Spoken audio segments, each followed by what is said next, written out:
Hey, it's Empress Rose, and welcome to our collective reading. I'm starting off here with the Botanical of Inspirations deck, which is brought to you by a rearrangement of my furniture and just going through my cards and, oh, look at this one. Look at that one. So cool.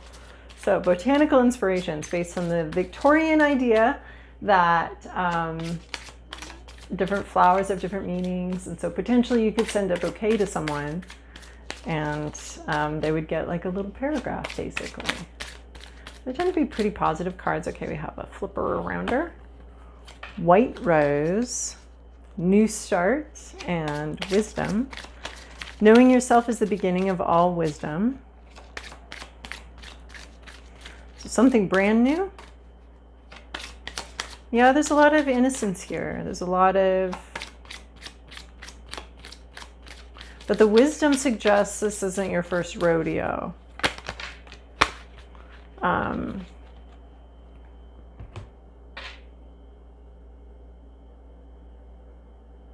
But you're getting a chance to start with the knowledge that you have already amassed and acquired.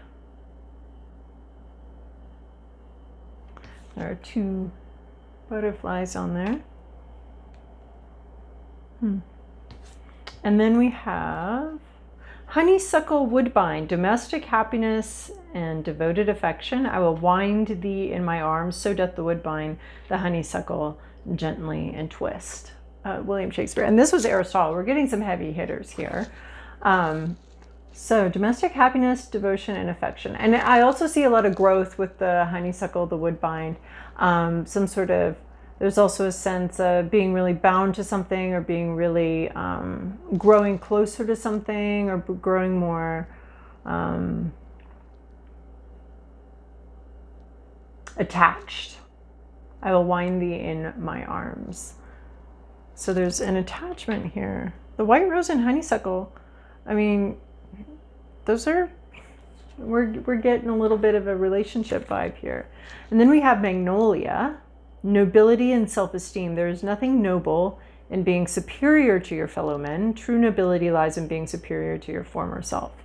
So growing, becoming better, becoming, learning from the past and starting again.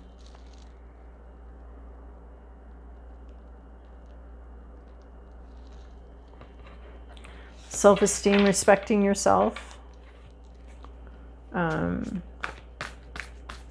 There's something about that with the wisdom and the self-esteem, like really honoring what you've learned and what you've, the knowledge and wisdom base that you've accomplished or achieved so far. There's something about respecting your own wisdom.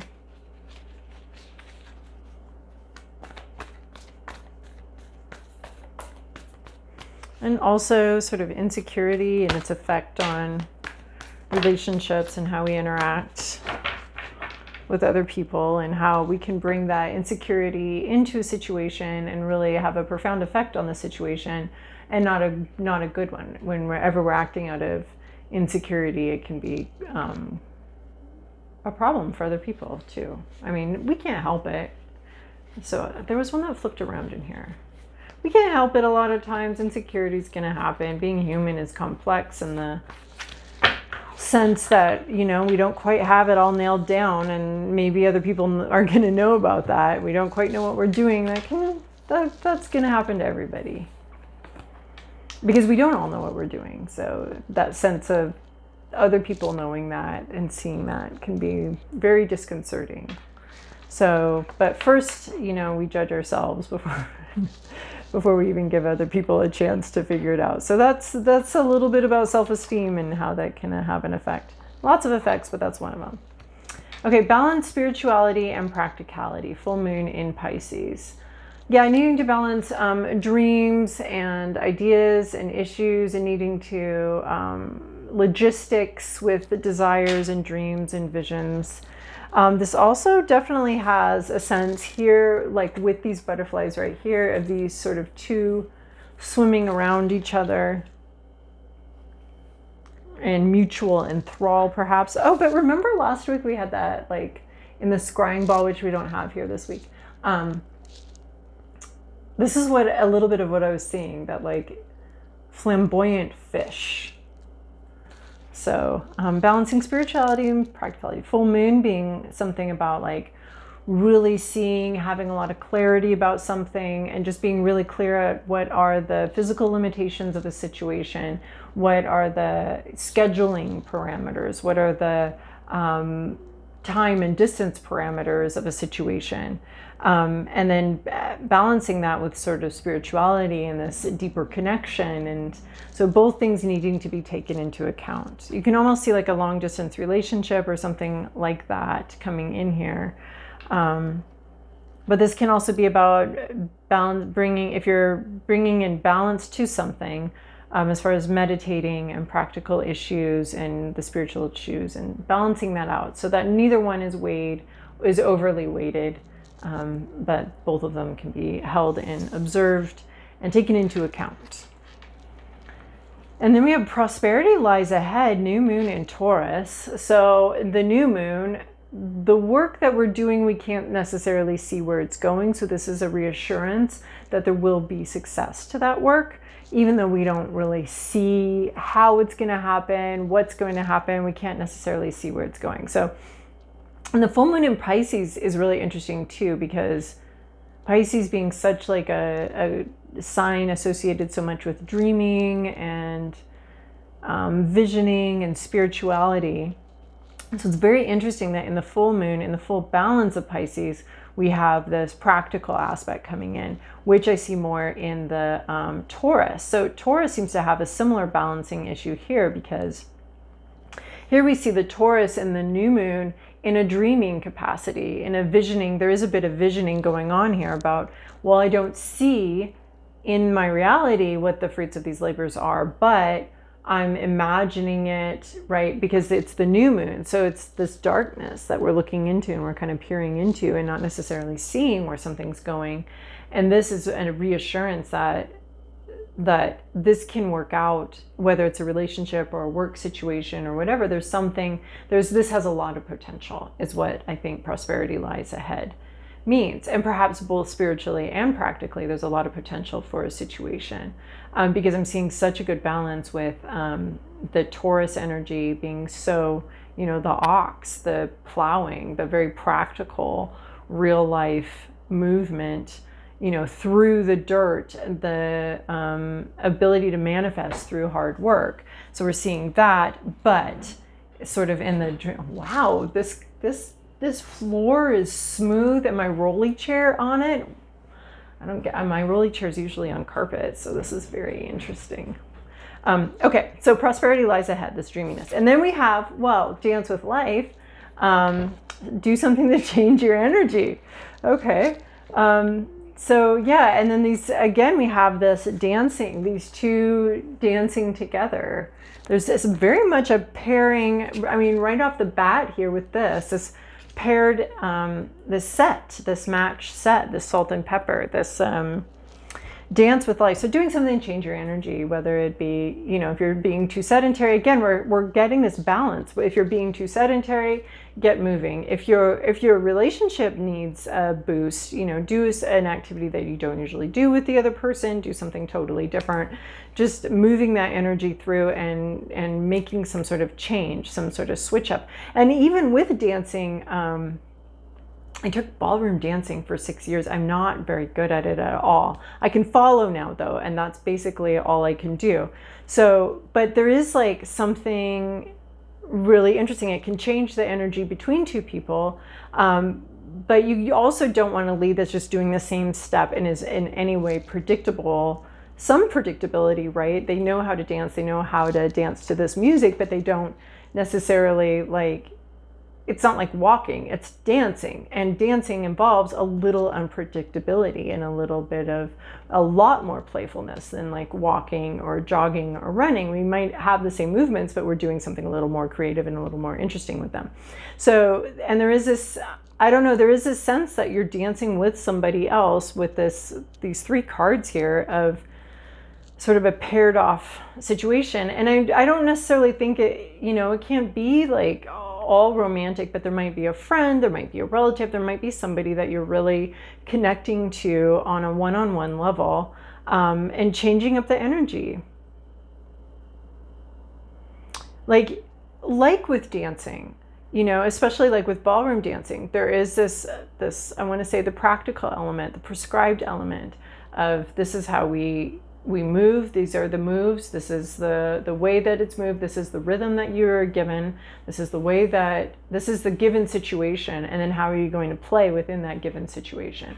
How are you going to play within that moves? Like writing a sonnet, like, well, didn't we get Shakespeare? Yeah, we got Shakespeare right here, our sonnet expert for the ages. And, just taking that structure, that necessary structure, and playing within the structure. So that's what I'm seeing with balancing spirituality, practicality, is playing within a structure, a given situation, given schedules, given time, distance, given the given parameters, how best can we play within that? And shift energies and move energies, even though, and actors do that too. You have your given lines, and then how best do you play within that given scenario? This scene needs to move from this place to that place, and how do you play, and how do you surprise yourself and surprise everybody else within that required movement? So, all right, and then I have a different deck. What is this deck? Apparitions. I've used it a lot before, but it's been a while. Again, like, moved things around, changed the energy, changed the physicality, changed the energy. It's almost a similar vibe that we have on the table here, and rediscovered some new some decks that I hadn't seen for a while. So overall, underlying for the reading, the Chariot. This is just really surprising because I just finished a personal reading where this was also the underlying for the reading, the same card. But again, the Chariot, we have these two horses here, the two fish, the two dancers, the two butterflies. There's definitely some paired up energies here. And then we have, well, we do have a third person here, but we're gonna, but the two horses, I don't know what to do with that, but the two horses here, but they're going in different directions, right? We have these opposing forces, this one heading this direction, this one heading this direction, and how do we coordinate? So there's a need for coordination. But again, the dancers going in, looking in separate directions, the fish going in separate directions. So it could even be two parts of yourself. I mean, yeah, two parts of yourself that are sort of headed in different directions, focused on different things, having different priorities.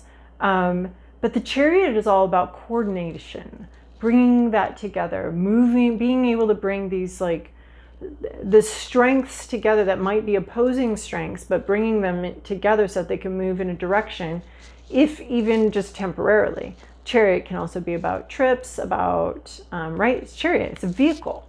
It's a vehicle, and it's about getting the vehicle to go in a certain direction. It's about coordination. This one also has like a sense of practice to me, or learning how to manage energies, learning how to manage connections in a way, learning how to manage things. And there is like a huge amount of energy, but I also see cracks here, like this energy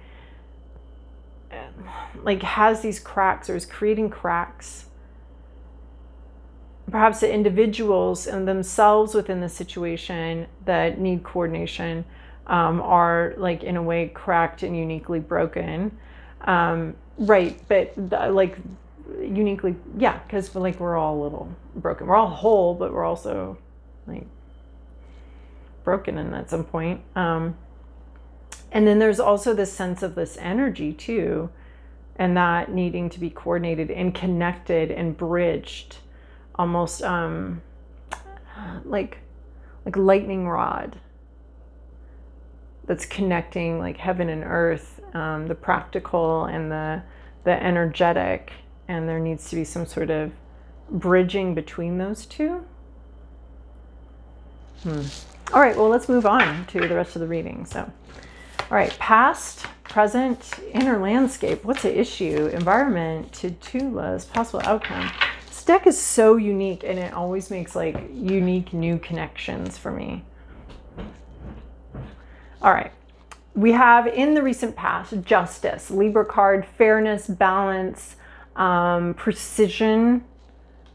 It's very yin and yang, which we're already referencing here. Just that black and white, a good balance between the light and the dark, a good balance between the known and the unknown. Fairness, it could be like a past legal issue that you've had as well. Like there could be fairness in legal issues that you've already dealt with in the past. And then what's really interesting is these two cards are coming out next to each other like this. Like, that's not the whole deck. It's not just swords and black and white and yin yang issues. It's like, this is very cohesive. It just definitely feels like a storyline. We went from justice, being very balanced, balancing the pros and cons perhaps, what's fair, things have been fair. And then Two of Swords is not being able to see eye to eye. Again, like these horses not seeing eye to eye. And even though there's this dance going on, there's nobody here that's going in the same direction. They're going in two different directions. There's no sense of being able, and again, we have a two here. I'm just looking for other twos. There are no other twos out here on this part of the spread, but Two of Swords, this is like not coordinating, denial, not talking about something, not talking to someone, not talking about something. There's just, right, this is so balanced. And then this is chaotic in a way. And then these two dogs are not talking to each other. They're not looking at each other. It's very fascinating because the Two of Swords here is like denial, pretending you don't see something, pretending you didn't see that. And then here too, we have like one of these swords has their eyes closed. Like in this one, the swords both have eyes that are open, right? The yin yang, everything's in balance, karmic balance. What's been put out comes back, fairness and balance. And then in here, we have one of them just isn't looking. So both of them, and being at cross purposes, not seeing eye to eye. These dogs aren't fighting, they're just simply ignoring each other. And there's a sense of having turned a blind eye to somebody or something. So there's a refusal to see something, like something was fair and decided, and then now there's like not talking about it, there's not communicating about it. Like the twos generally take us out of the suit. So the Suit of Swords, and this is definitely drawing a parallel between Justice as being sort of the ruler of the Suit of Swords, of the air signs, of the intellect and the words. And so the Two of Swords is sort of, it's the one, the swords being words, being communication, being very much associated with the throat chakra and expression and intellect and thinking things through and having good ideas or having ideas and really thinking. So Two of Swords could be overthinking, but it also takes us completely out of the suit. So where normally swords are talking about communication, they can be talking about intellect, but they can also be talking, I mean, the sword suit is one of the most difficult suits there is. So in Two of Swords, we may be just not talking about this whole difficult thing, which might take us through like a whole long period, a long and difficult conversation where we're going to end up with having some Three of Swords, some Five of Swords, some Seven of Swords. Like this whole thing unfolds once the twos turn towards each other and turn towards the actual heartbreak that's here. So heartbreak and pain and suffering. So rather, because we see that as a possibility here, there's this back-to-back, really not discussing something, don't want to look at it. And denial is very important. It's a denial card. Denial is really important. It really is a safety valve for us, sort of a dampener or a limiter or a muter. So it's like, oh yeah, I heard that. I was just talking to someone on the phone, and every time a big noise would come in, it'd be there for like a second and then it would get muted. And not because anything was changing over there, not because the reality of the person on the phone was changing, but because the phone had this mechanism to like mute it out. And so, and eventually, given a little bit of time, each noise would eventually be just completely muted out, and I'd be just hearing their voice, even though they were still running water or they were still doing the different tasks they needed to get done. And so that's a little bit of what this Two of Swords can be, is like, it's not that the reality's changed, it's that we're muting it and we're not listening to it. And that's what denial is too. It's like, this would be really painful and we're not in the right place. We're not in the right time. We're not in the right mind frame. We haven't grown enough to really be able to understand what just happened and what just transpired. We don't have the skills to handle that. So until we do have the skills to handle something that we did see, some sort of reality, we just put it in the back burner there. And it's still there. And our brain's very well aware that we just pretended something didn't just happen. But and hopefully we get to the point where we're pulling that stuff forward and we're developing skill sets. And sometimes you develop the skill set to deal with something you put back there, and then it rushes in and it's like, oh, now I'm having to deal with this. And this is sort of the difficulty of the healing journey that many people talk about, is it's not all fun and games. There's like some really painful stuff that comes up, and your brain's been holding on to it until the moment that you grow and that you choose that path of growth and of knowledge and self-knowledge, and then it's going to come forward. So that can be very painful to deal with if you're on a healing journey. So there might have been some sort of justice issue or injustice that happened, and we're just not talking about it right now. You might not even be speaking to this person right now. You might not even be where things were fair. Now there's like disgruntlement and not talking about it-ness. So the Two of Swords always hints, though, at the rest of the swords. So it's just the two. There's a lot more here that needs to be worked through, and before we get to the Ten of Swords, which is like the healing process can begin, because everything's been expressed and seen and talked about. But we're not there. We're just at the beginning, really. You know, it's after there's like the Ace of Swords, which is like, here is a thing. This is a thing that's true. And then the Two of Swords is like, I'm not looking at that thing because this is just going to be a whole mess. So that's where you're at with someone or in a situation.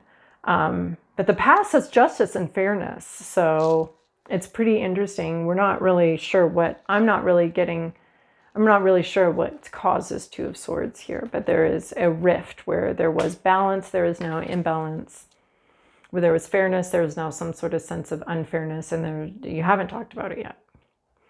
Okay, your hopes, your fears, your inner landscape. Seven of Wands. Oh my gosh, with this reading, you want to be right.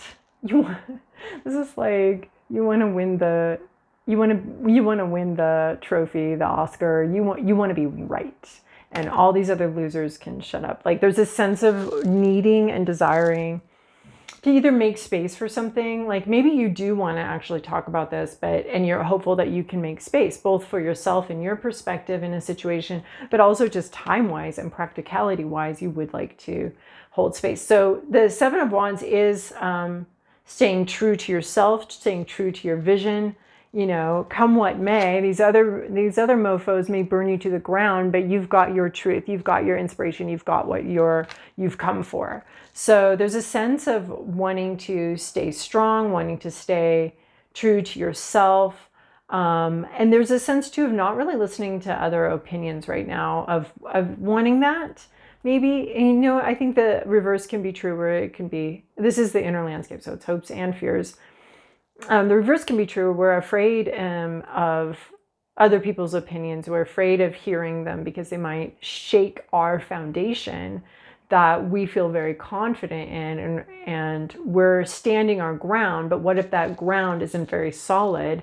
And so we can be afraid of other people and be blocking them out because we would like to remain on what we are perceiving as solid ground. There's also this sense of, so wanting to preserve your position here and not wanting it to be eroded by other people's opinions, other people's truths, other people's ideas. So you have a desire where you want to hold on to what you've got and make space for it and be really, which is fair, that's fair. But they're also, just in the hopes and fears, there might also be like being afraid of hearing some other perspective, of having the ground eroded from you psychologically, as far as like, wait, I'm standing here and I deserve to be here and I deserve to hold this opinion, and there might be a fear that someone's going to take that away from you. So there's both just a need to stand your ground, a desire to stand your ground, and maybe even some worries, and maybe that's what's coming in with this Two of Swords, is that you're worried that if you talk about it, then your perception and your ideas and what you want, what you see, what you've made space for, what you're holding on to might be eroded by someone else's opinion, someone else's truth, someone else's experience. So there might be a sense here of, there's a sense of just wanting to hold on to what you've got, make space for something, and for your own spirit, for your own, spirit. And then what's at issue here is this Eight of Cups reverse. This is interesting because it's like Eight of Cups is like, see something better and I'm moving on, and nobody's moved on. No one's actually moved on. Well, of course, like, how do we move on without, we're not working through this. We're allowing it to sit in the background. So Eight of Cups is maybe even not seeing a path to a better way. That could be it as well. You might be, in this sort of denial because you can't see the path forward. Not wanting to take steps into the unknown.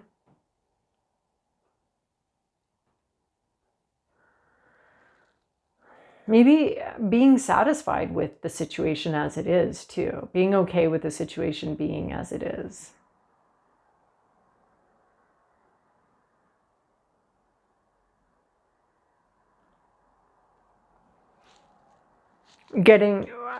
There's a sense here of like maybe even getting your needs met here or getting some part of what you want here. So why move on if your cup is being filled here? In this situation, there's something about it that is satisfying, that is good enough, that is okay. But also with this Two of Swords and just all these twos, if you're dealing with another person, nobody's moving on. No one's moved on from this. No one's completely forgotten it. No one's like, there's better or whatever. No one's moved on. You're not talking about it, and also no one's really moving on. I think that there's a sense too of, if anyone had actually moved on, they might have said something like, oh yeah, I'm done with this, or, why not? If you're truly moved on, why not just say something? Because you have nothing to risk, nothing to lose. You're moved on, right? So there's a sense here of perhaps not somebody here, maybe not both people, but somebody here isn't abandoning ship for better pastures, or, wow, that was a very mixed metaphor. Oh my gosh, I'm imagining like the cows on like the ships, heading someplace, and they're gonna bring their cattle to the new world, their old ways of doing things into this new world, and here are these cattle on these ships, and they're looking for, anyway, yeah. So in your environment, Three of Cups is a party, a celebration, lots of people, lots of friends. There's this sense of celebration. This is really fascinating because it's like, are you going to a party where there's someone there that you don't talk to? No one's moved on, but you have to go to this party together and they're there. This would be a case of balancing spirituality and practicality. We're going to this party and this person's going to be there, and how am I going to handle my energy? But this coordination energy, it's just really fascinating. So Three of Cups, there's a celebratory, party environment, friends, family, drinks, well, effervescent. There's a really light-hearted, delightful champagne celebration here with, I just want to say, lots of bubbly. There's bubbly. There's some kind of effervescence here. A very carbonated experience is going on. But it has to do with friends, and it has to do with, enjoying life and enjoying the variety of life. So that's what all of this is taking place within, is sort of this party atmosphere. It could just be the holidays, could be a holiday gathering, could be, there's something about royalty here for some reason, but lots of food, maybe some candles, some flowers. It's just, yeah, Three of Cups, hanging out with some good dear friends. But again, there's the three, there's the two, but there's the two in the three here in these two cards, right? Because there's 3 people in this card, 2 horses. So in some ways that creates this imbalance in, like, it's not 3 people on a horse. These horses can't just take off and go together. I always see this as the trainer that's helping these 2 sort of coordinate and figure out. So there may be someone that has come in that feels like disruptive, imbalance. It's creating a hitch in your step, or it's like normally a heart palpitation or something. There's like some sort of glitch in the rhythm. There's a glitch in the rhythm. Is sort of how I see this. But I see this as a trainer, but also just the need for coordination, especially if one person's on foot and 2 people are on horse. But also, yeah, so some sort of glitch that needs to be coordinated through and worked through. And we're getting that with this 2 of Swords. There's a glitch here that may have been created by some sort of imbalance, or, right, justice would be balance, but the Chariot with the 2 people, but the 2 horses and the 3 people, like, how is that going to all work together? So anyway, but here we have the 3 people having a good time, the 3 of Cups. So party, enjoyment, fabulousness, with others, lighthearted times, good times.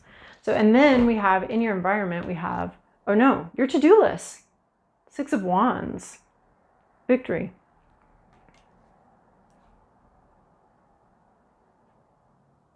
I want to say when you get what you want, everybody gets what they want. You're going to overcome this struggle, this difficulty, this glitch, this heart palpitation. You're going to overcome something. So 6 of Wands, it's just victory. There's like, and everybody sees it. They're also happy that something's been overcome. Where you were refusing something before, now, and denying something, refusing something, not engaging. Now there's like, you are victorious. Well, how do you get there from 2 of Swords to the 6? I mean, 6 of Wands. But here we have, your to-do list is just that, well, just win, just beat them, go team. That's what this is. And then the audience is so excited. Like when you score, everyone's like, whoa. And that's what I'm seeing here with the 6 of Wands. And that's the vibe of the 6 of Wands, is like, you make the winning point. You dunk, I'm not a sportser really, like, but I know there's finish lines and there's baskets involved, and that kind of thing. And home runs. Like you make the home run and then the crowd cheers because the crowd's on your side and they're cheering for you and they want you to succeed. And so when you do succeed, there's a lot of joy with you and for you. So it's really interesting because this Justice, this 2 of Swords is some sort of like, one person's got one eye open and the other person, well, both people know in the back. They're both looking at each other with one eye. These dogs are. So, but this victory is, this is over. This is doable, is what I'm seeing. This is doable. This is overcomable. This is winnable. This is totally winnable. And when you do win, there's somehow an audience here and everybody's pretty stoked about it. Yeah, everybody's with you here. And then as a possible outcome, we have the Hierophant. So that's church vibes. That's Taurus. Again, we have Taurus over here. Prosperity lies ahead. That's organizational success.